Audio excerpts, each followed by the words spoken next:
Selam, günün güzel geçiyordur umarım.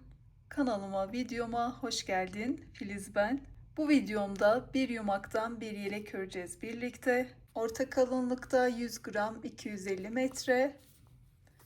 Renk numarası 861. Şiş numaram ise 3,5. Şöyle ben kahvemi hazırladım. Sen de yanına bir çay bir kahve al. Hadi birlikte başlayalım. Yapımına geçmeden önce de kanalıma abone olup videomu beğenmeyi ve yorum bırakmayı unutma lütfen. Modele klasik ilmek atma tekniğini kullanarak 80 ilmek ile başlıyoruz. Şöyle başlangıcımızı yaptık. İlmeklerimizi atalım.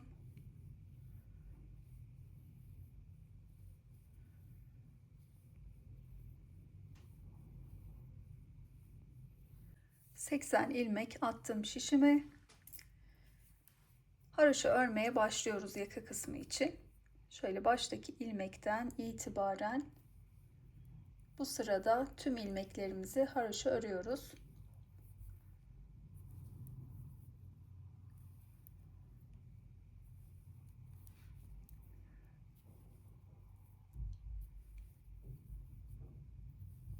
Sırayı tamamladım. Şöyle örgümüzün ön yüzüne geçtik.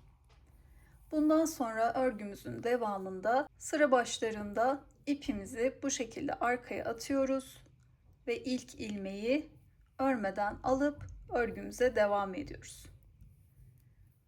Her sıra başında düzgün bir kenar elde etmek için bu işlemi uyguluyoruz. Ön yüzde birinci haroşa çizgimiz oluştu. Şöyle bir 3 haroşa çizgisine tamamlayalım. Sırayı tamamlayıp tekrar sıra başındaki işlemi sizlere göstermek istiyorum.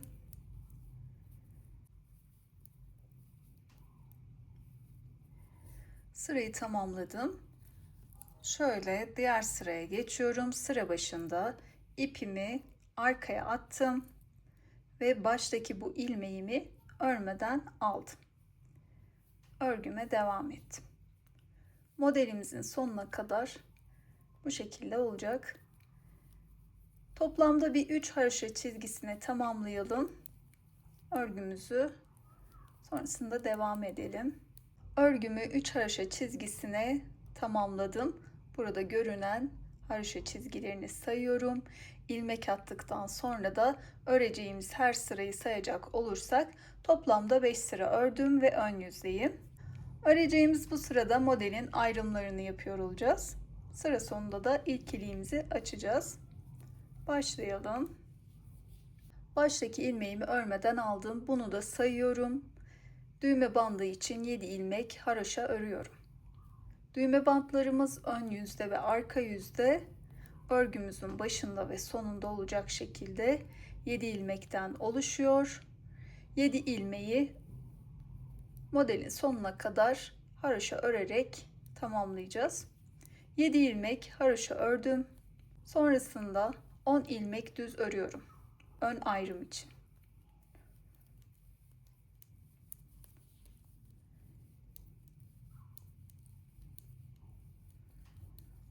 10 ilmek ördüm. Artırma kısmına geldim. Bir doladım, bir ilmek ördüm. Artırma kısmımız ön yüzde bu bir ilmeğin sağından ve solundan dolayarak artırarak devam edecek. Şöyle diğer yanından da doladım ve kol ayrımına geçtim. Kol ayrımı içinde 9 düz ilmek örüyorum.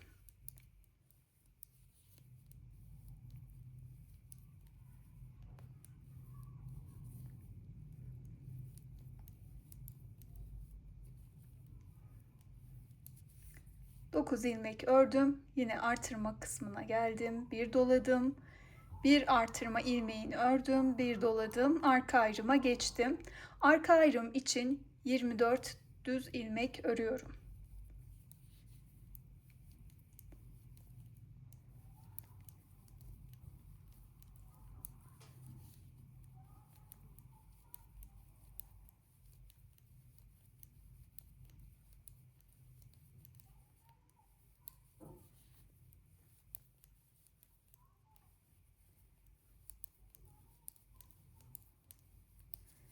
24 ilmek ördüm. Tekrar artırma kısmındayım. Doladım. Bir artırma ilmeğini ördüm. Doladım. Kol ayrımı için 9 ilmek örüyorum.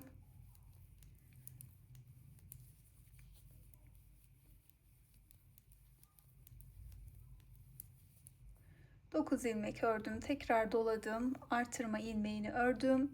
Doladım. Ön ayrım için 10 düz ilmek örüyorum.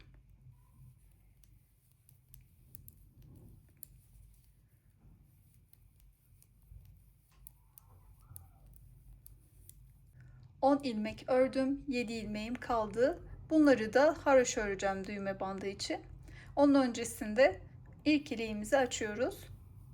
3 ilmek haroşa ördüm. Doluyorum ve 2 ilmeği birlikte örerek kestim. Kalan 2 ilmeğimi de haroşa örüyorum. Arka yüze geçtim. İpimi arkaya aldım. İlk ilmeğimi örmeden şişimi aldım. Bunu da sayarak 7 ilmeği haroşa örüyorum.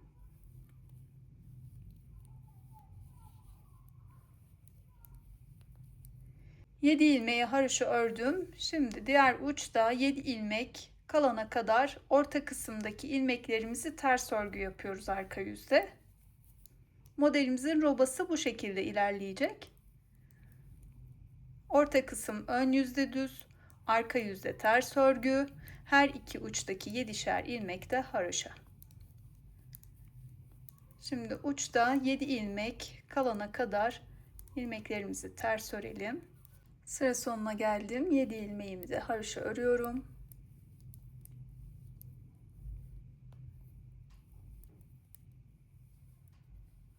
Ön yüze çeviriyorum.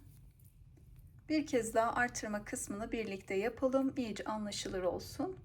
Şöyle 7 ilmeği yine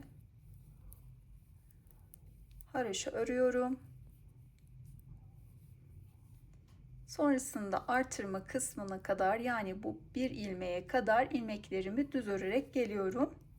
Dilerseniz bu artırma kısmına buradaki ilmeklere birer tane işaret takabilirsiniz karıştırmamak için. Ama şöyle baktığımızda aslında örgümüzün çok karışacak bir yeri yok.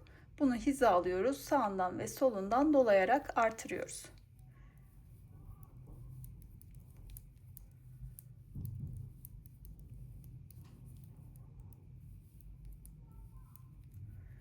Artırma ilmeğine geldim. Bir önceki doladığım ilmeği örüyorum.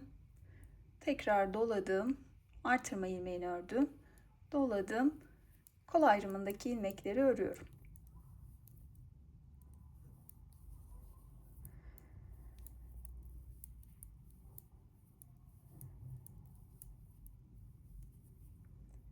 Artırma ilmeğine geldim. Tekrar doladım. Artırma ilmeğini örüyorum. Tekrar doladım. Arka ayrımdaki ilmekleri örüyorum.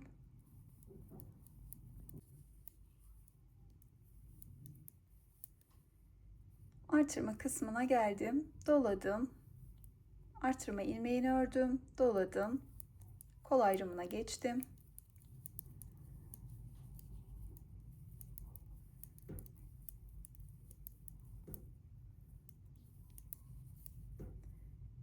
Son artırma kısmındayım. Doladım. Artırma ilmeğini ördüm. Tekrar doladım. Ön ayrımı örüyorum.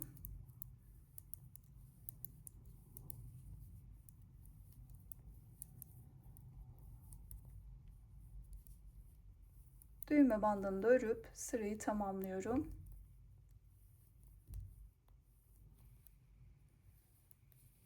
Arka yüze geçtim. İlk ilmeğimi örmeden aldım. 7 ilmek düğme bandını örüyorum. Orta kısımdaki tüm ilmekleri ters örgü yapalım. Diğer uçtaki kalan 7 ilmeği de haroşa örüp sıramızı tamamlayalım. Orta kısımdaki ilmekleri ters örerek geldim. Sıra sonundayım. Kalan 7 ilmeğim de düğme bandı için haroşa. Bunları da haroşa örüyorum ve sırayı tamamlamış oluyorum. Örgümüzü her ön yüzde bu bir ilmeğin sağından ve solundan dolayarak artırarak ilerletiyoruz. Bu şekilde robamızı büyütmüş oluyoruz. Düğme kısmına gelecek olursak da iliğimizi her 13 haroşa çizgisinde bir açarak devam ediyoruz. Tek tek öreceğimiz her sırayı sayacak olursak da 26 sırada bir iliklerimizi açmayı unutmayalım. Bu şekilde robamızı ve örgümüzü ilerletelim, devam edelim. Robayı ilerlettim.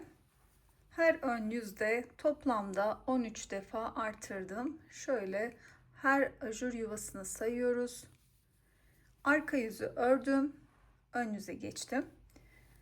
Ön yüzden ön ayrımı örerek kol ayrımına gelelim. Bu kısımda bir model çalışmamız olacak. Sonrasında haroşa çalışması ve kolu tamamlayıp beden kısmına geçiyor olacağız. Kol ayrımına geldim. Şimdi burada uygulayacağımız model beden kısmında yapacağımız model. Artırmalarımıza devam ediyoruz. Doladım. Artırma ilmeğimi ördüm. Tekrar doladım. Bir ilmek ördüm. Doluyorum. 3 ilmeği birlikte örüyorum. Sonrasında bu ilk ilmeği tekrardan şişime alıyorum ve bir kez daha örüyorum. Doladım. 3 ilmek örüyorum. Modeli tekrarlıyorum. Doladım. 3 ilmeği birlikte örüyorum. Buradaki ilk ilmeği şişime alıyorum ve bir kez daha örüyorum. Doladım. 3 ilmek doladım. Sıradaki 3 ilmeği birlikte örüyorum. İlk ilmeğini şişime aldım ve bir kez daha ördüm. Doladım. Arada 3 ilmek doladım. 3 ilmeği de birlikte ördüm. Baştaki ilmeği tekrar şişime aldım ve bir kez daha ördüm. Doladım. 3 düz ilmek doladım. Sıradaki 3 ilmeği birlikte ördüm. İlk ilmeğine tekrar şişimi geçirdim ve bir kez daha ördüm. Doladım. 3 ilmek örüyorum. Doladım. Sıradaki 3 ilmeği birlikte ördüm. Baştaki ilmeğe şişimi geçirdim. Bir kez daha ördüm. Doladım. Bir ilmeğimi örüyorum ve artırma kısmına geçtim. Artırmamı yaptım. Artırma ilmeğini ördüm. Tekrar artırdım. Arka ayrımı örüp diğer kol ayrımına gelelim. Arka ayrımı ördüm. Kol ayrımına geldim. Aynı işlemi tekrarlıyoruz. İlk önce artırma kısmını örüyorum. Doladım.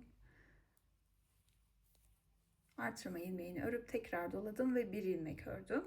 Modeli uygulamaya başlıyoruz. Doladım. 3 ilmeği birlikte ördüm. İlk ilmeği şişe alıp tekrar ördüm. Doladım. Arada 3 düz ilmek örüyorum ve modeli tekrarlayarak devam ediyorum.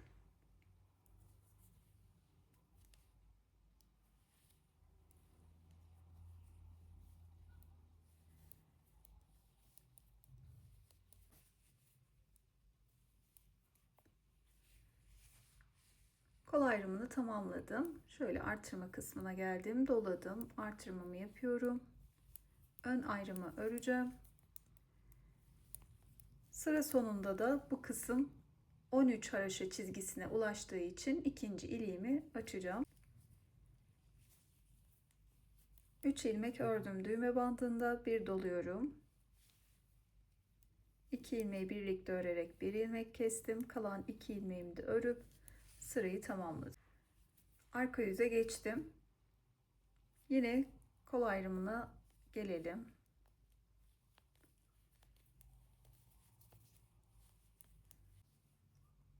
Arka yüzde artırma kısmına geldim. Şöyle artırdığım ilmekleri örüyorum.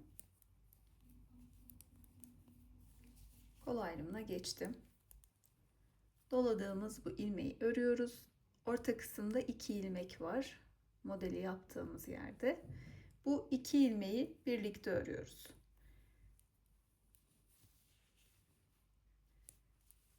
Doladığımız ve aradaki 3 ilmeği ters ördük.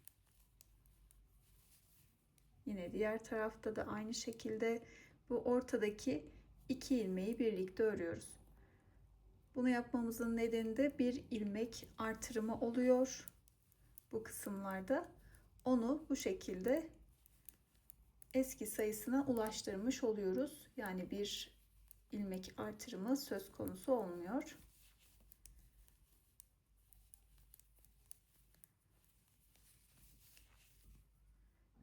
Evet, model kısmına geldim. Buradaki 2 ilmeği birlikte ördüm.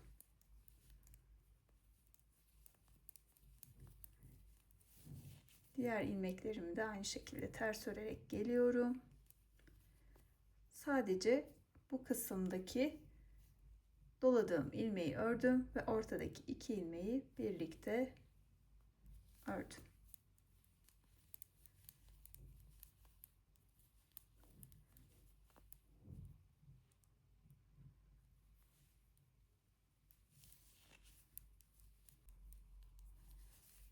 Bu kısmı bu şekilde tamamlamış olduk.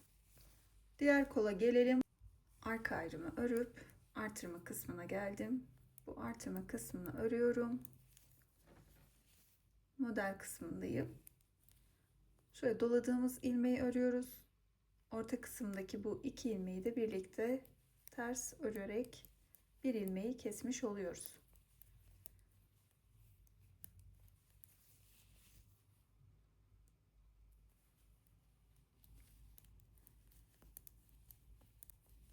Kol ayrımını bu şekilde örerek tamamlayalım. Sonrasında ön ayrımı da örüp ön yüze geçelim. Ön yüzdeyim. Bakın kol ucundaki modelimiz şu şekilde görünüyor. Şu an tam belirgin değil. Kol ucunu tamamladıktan sonra iyice görünür olacaktır. Bir işlem uygulamadan bu sırada artırmalarımızı yaparak düz örerek devam edelim. Arka yüzde kol kısımlarında haroşa başlatıyor olacağız.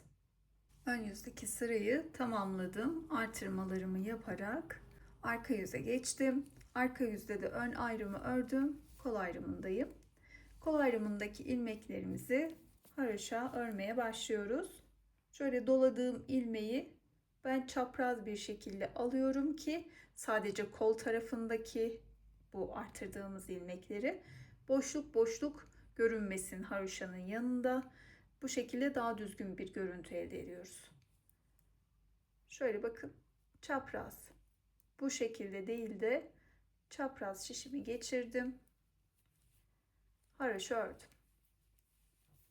Kol ayrımındaki ilmeklerimi haroşa örerek diğer artırma kısmına geliyorum. Diğer artırma kısmına geldim. Yine buradaki yani kol ayrımına taraf olan dolamış olduğumuz, artırdığımız ilmeği çapraz bir şekilde örüyorum. Ön ayrım, arka ayrım ilmekleri ters örgü arka yüzde. Sadece kol ayrımındaki ilmeklerimizi ön yüzde ve arka yüzde haroşa örüyoruz. Diğer kol ayrımına gelelim. Kol ayrımına geldim. Yine kol ayrımına taraf olan dolamış olduğum bu ilmeği çapraz bir şekilde haroşa örüyorum.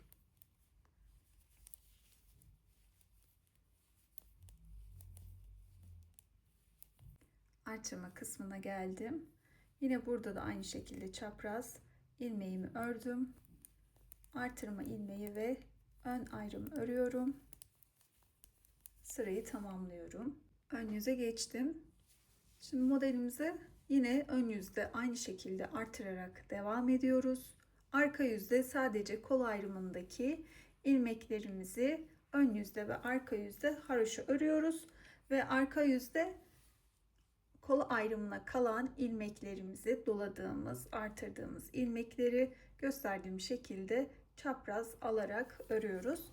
Bunun nedeni de bakın burada bir boşluk oluşmuyor. Bu diğer taraftaki ilmek, bu da kol ayrımındaki ilmek. 3 haroşa çizgisini tamamlayalım. Sonrasında birlikte ilmeklerimizi kapatalım. Kol ayrımı 3 haroşa çizgisi olana dek ördüm. Ön yüzdeyim. Ön ayrımı örüp kol ayrımına geldim. Artık artırma yapmıyoruz. Robamız bu sıra ile tamamlanmış olacak. Artırma ilmeğini örüyorum.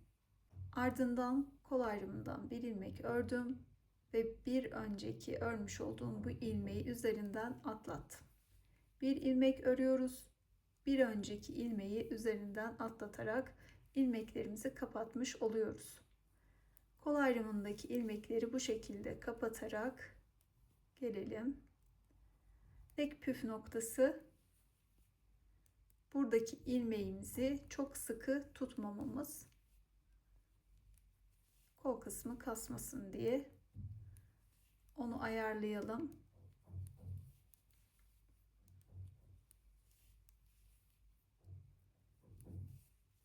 Şöyle bakın. Diğer artırma ilmeğine kadar gelelim.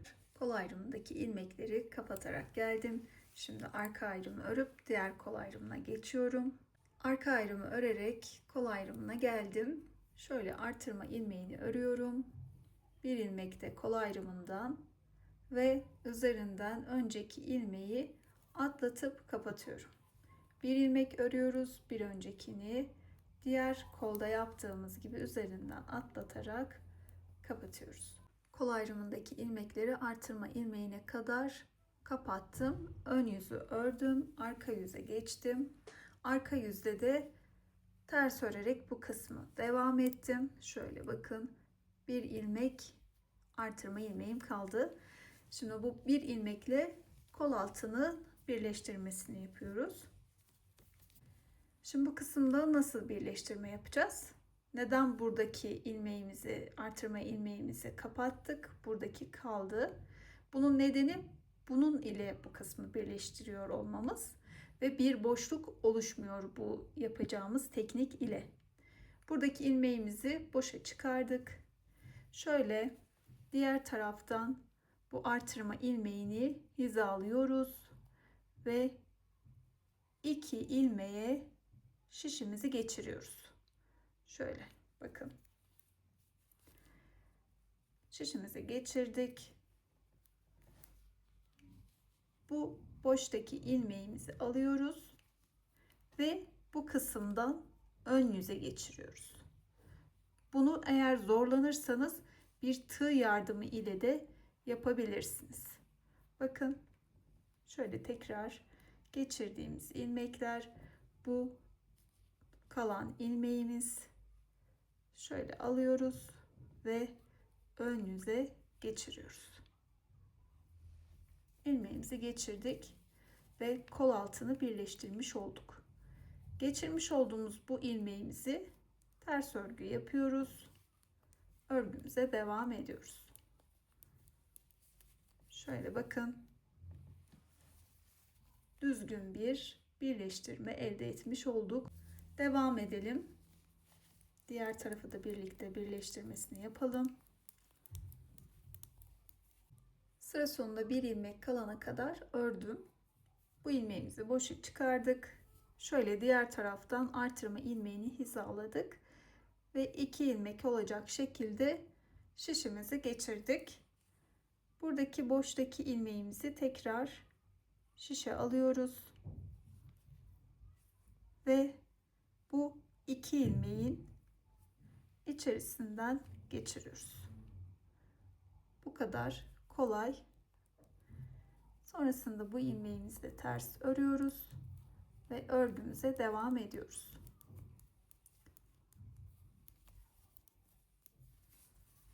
Bu tarafta yine muntazam bir şekilde birleşti.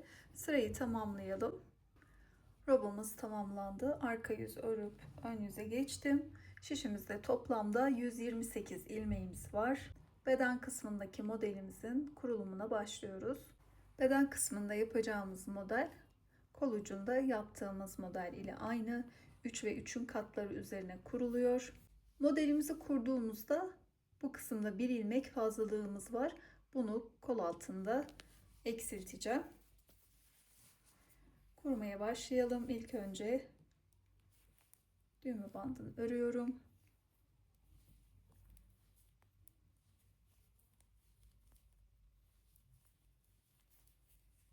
Modele başlamadan önce de bir ilmek örelim. Sonrasında doluyoruz. 3 ilmeği birlikte örüyoruz. İlk ilmeğe şişimizi geçirdik ve bir kez daha ördük. Doladım. Arada 3 ilmek örüyorum. Doladım. 3 ilmeği birlikte ördüm. İlk ilmeğe şişimi geçirdim ve bir kez daha ördüm. Doladım. 3 ilmek örüyorum. Doluyorum. 3 ilmeği birlikte örüyorum. İlk ilmeğe şişimi geçirip bir kez daha örüyorum. Dolayıp arada 3 ilmek örüyoruz. Bu şekilde devam edelim. Kol altına geldim. Doladım. Şöyle yine 3 ilmeğe modeli uyguluyorum. Birlikte ördüm. Baştaki ilmeği bir kez daha ördüm. Burada bir eksiltme yapacağımızı söylemiştim. Şöyle doluyorum. İlmek yönünü sağa doğru çevirdim ve 2 ilmeği birlikte ördüm. O bir fazla olan ilmeği eksilttim. Bunu da sayarak model arasındaki 3 ilmeği ördüm. Ve modeli tekrarlayarak devam ediyorum. Sıra sonuna geldim. Son olarak 3 düz ilmek ördüm. Yine doluyorum. 3 ilmeği birlikte ördüm.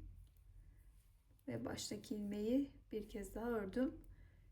Doluyorum. Kalan bir ilmeğimi örüyorum. Ve düğme bandım.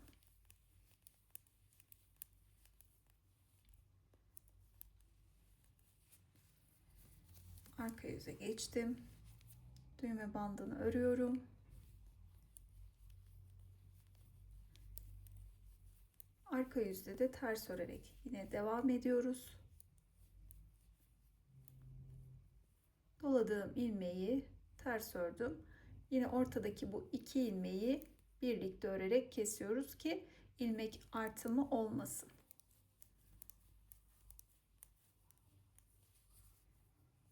Arada doladığımız ilmekleri de sayarak 5 ilmeği ters ördük. Bu ortadaki 2 ilmeği yine birlikte örüp kestik.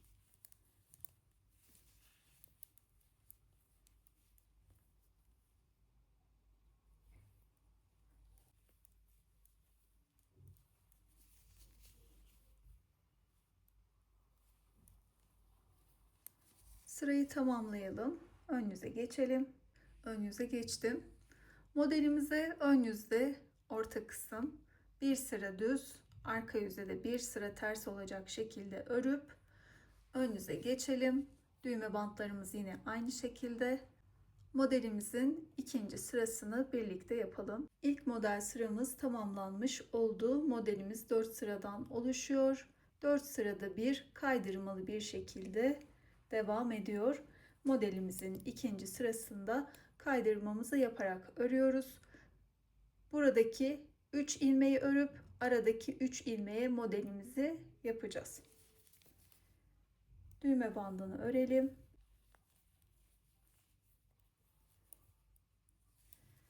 Düğme bandını ördüm. 1 2 3 4 ilmek ördüm. Aradaki bu 3 ilmeğe modelimizi yapıyoruz. Doladık. Buradaki 3 ilmeği birlikte ördük. Yine ilk ilmeği şişimize aldık ve bir kez daha ördük. Doladık. 3 ilmeği örüyoruz. Doladık. Bu kez aradaki 3 ilmeğe modeli uyguladık.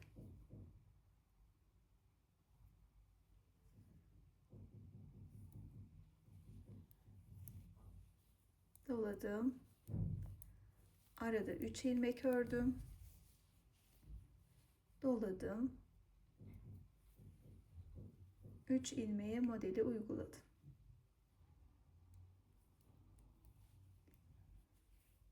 Sırayı tamamladım. Son olarak modeli uyguladım ve 4 ilmeği düz ördüm.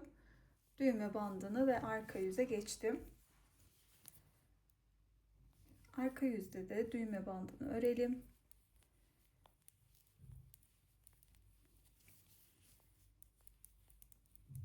Şöyle 5 ilmeği ters ördüm ve ortadaki bu 2 ilmeğe geldim. Yine ikisini birlikte ters örüyorum. Doladığımız ilmekler ile arada 5 ilmek örüyoruz. Bu ortadaki 2 ilmeği de birlikte ters örüyoruz.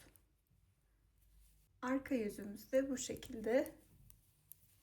Sırayı tamamlayalım. Ön yüze geçtiğimizde ön yüzde bir sıra düz, arka yüzde de bir sıra ters örüyoruz. Yani her iki modelin arası 2 sıra örülüyor. Ön yüzde kaydırarak devam ediyoruz.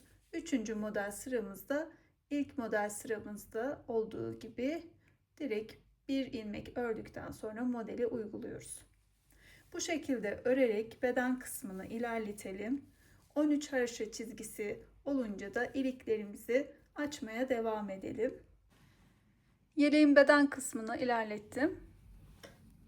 Şöyle her 13 haroşa çizgisinde bir olacak şekilde toplamda 4 tane düğme iliği açtım. Son ilikten sonra da bir 4 haroşa çizgisi daha ördüm.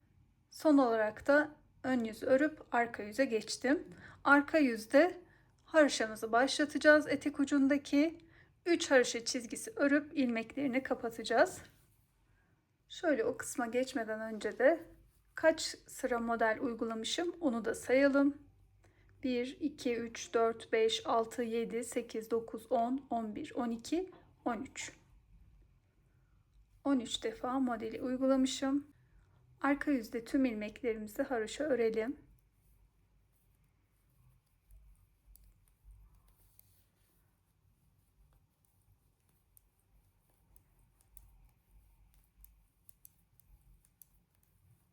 Sırayı tamamladım. Ön yüze geçtim. Bakın model uygulandığı sıranın haricinde arka yüzde bir sıra modelin ikinci sırasını ördüm. Sonra ön yüzde bir sıra düz ördüm ve arka yüzde haroşayı başlattım. Hemen modelin bitiminde değil. Bu şekilde düzgün bir görüntü elde ediyoruz. İlk haroşa çizgimiz oluştu.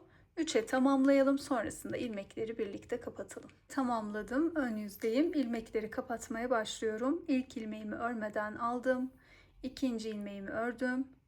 Bir öncekini üzerinden atlatarak kapatıyorum. Kolda yaptığımız gibi ilmeklerimizi bu şekilde kapatalım. Düğmelerini ekleyip son haliyle gelelim.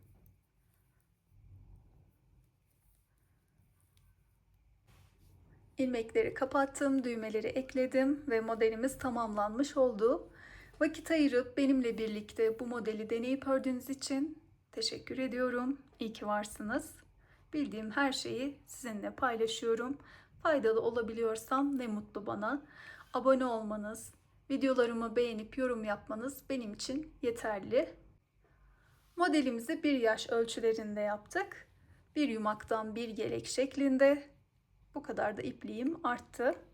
Kısaca diğer yaşlara nasıl örebiliriz anlatmak istiyorum. Ben genelde 0-2 yaş aralığında örüyorum. Çok nadir de 3 yaş ördüm. Biliyorum farklı yaşlar içinde istiyorsunuz. Lütfen bu konuda beni mazur görün. Çünkü her çocuğun gelişimi farklı. Çalıştığım kadarıyla 0-2 yaş grubunun ölçülerini vermek istiyorum. 1 yaşı zaten çalıştık. Şöyle 80 değil de 0-6 ay grubu için 74 ilmek başlayalım. Her ayrımdan birer ilmek eksiltelim. Buradaki haroşa kısımdan sonra o şekilde eksilterek kuralım. Sadece arka ayrımdan 2 ilmek eksiltiyoruz. Bu şekilde eksiltmemizi yapıyoruz ayrım kısmında. Sonrasında roba artırmamıza başlıyoruz. Roba artırmamızda 13 defa artırdıktan sonra buradaki modeli uygulamaya başlamıştık. Biz 11 defa artıralım. Ardından bu modeli uygulayalım kol kısmında. Sonrasında haroşa kısmı, beden kısmına geçelim. Düğme iliklerimizde her 12 haroşa çizgisinde bir yapalım. Toplamda 4 düğme iliğimiz olsun. Son düğme iliğinden sonra buradaki haroşa çalışmamızı yapıp ilmekleri kapatalım. 0-6 ay grubu için bu şekilde çalışalım. 1-2 yaş aralığı içinde yine aynı sayıyla başlayalım. Bu kez 13 değil de 15 defa artırdıktan sonra kol ucundaki modelimizi uygulayalım. Sonrasında kolu tamamlayalım. Düğmelerimizi de her 12 haroşa çizgisinde bir, toplamda 5 tane açalım. 5. ilikten itibaren de yine bu uçtaki haroşa çalışmamızı yapıp modelimizi tamamlayalım. Bu şekilde de 2 yaşa uygulamış oluruz. 3 yaş için de vermek istiyorum. 3 yaşa da şöyle yapabiliriz. 86 ilmek başlayalım. Buradaki her ayrıma birer ilmek ekleyelim. Arka ayrıma 2 ilmek ekleyelim.